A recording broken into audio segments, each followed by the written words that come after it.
Uh, Now we're gonna build uh, something called use arrow boundary. So it's literally just in the sample we're gonna define an arrow boundary functional component that wrap around its children and then catch all the errors, right? So something like that. Let's see. And I'm gonna start with the functional component. So let's say, and if it's arrow, I'm gonna do this. If not, I'm gonna do that. Right? Okay. So let's do that. So we call it the. We're gonna create an arrow function. It's an arrow boundary. Right? We're gonna bring in the children. Yeah. So now we have a completely arrow boundary function, right? See here. Okay, we're gonna return that eventually to this, and okay. So what we'll do is const, yeah, arrow, right? We're gonna have arrow. It has arrow. We're gonna be say use space, bring the react to false. So we're gonna do copy paste, and we have another. Change this to arrow, has arrow, hit arrow, and I have arrow info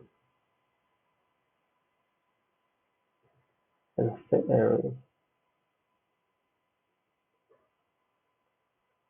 Okay, so this will be false, new, and this will be new as well. Okay, we have all the state there. So then next will be pretty much use a flex, right? Instead of use flex that has arrow, so we're gonna just return console log what there is arrow, and then the arrow info is. Yeah, okay, so then we're bringing has arrow and also arrow and arrow info. Anything change here, we're gonna reflect. Okay, well, of course we have a handler console. Let's say handle reset. We're gonna have a reset button like this. This is gonna be the function, anonymous function that has arrow, right? And I will say false, set arrow, reset. We will just click new, set arrow info. Yeah, which is reset to no. All right, so this will be fulfilled, right? So what the next we'll do, we can just wrap that into a return statement, right? So let's say if has arrow, right? Then we're gonna just return. Yeah, I'm gonna do something right there. If you want it there, and then with this h2, let's say,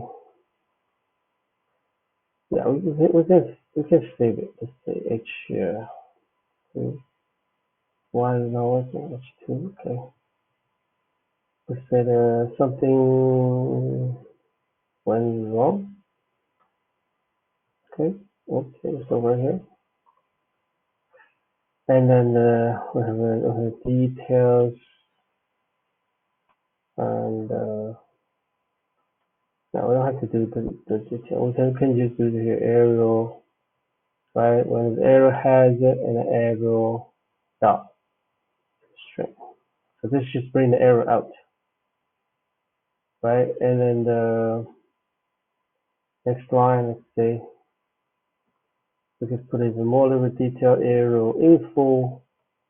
If it's there, and I will say arrow info dot component stack with the stack. right? So forth, and then later on, and yeah, probably gonna wrap this inside of the another div.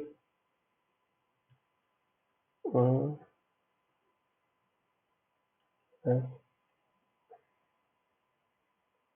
So then right after div, we also have a button on click, right? It's the handle and the reset.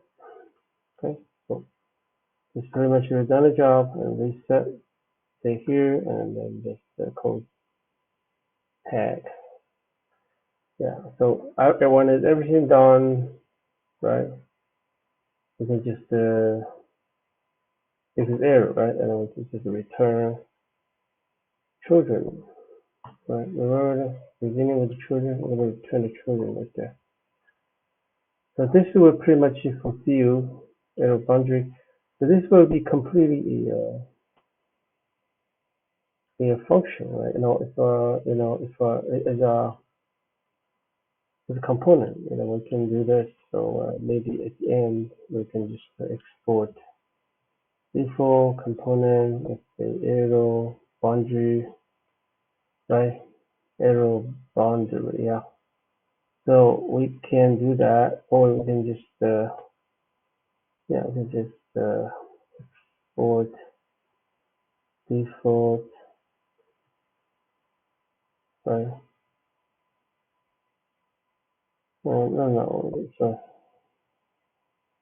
yeah, we do that. That's the best. So this is we're gonna use this on. We're gonna create a new file, say arrow on 3.0, brand new one. Let's just paste here. So yeah, we're gonna inject the React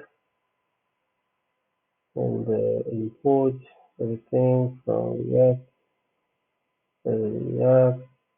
from React.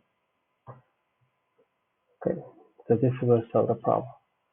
Then we can use the arrow boundary as a component, right? And then we have to put into the ASPX files right there. So we're gonna wrap it in there.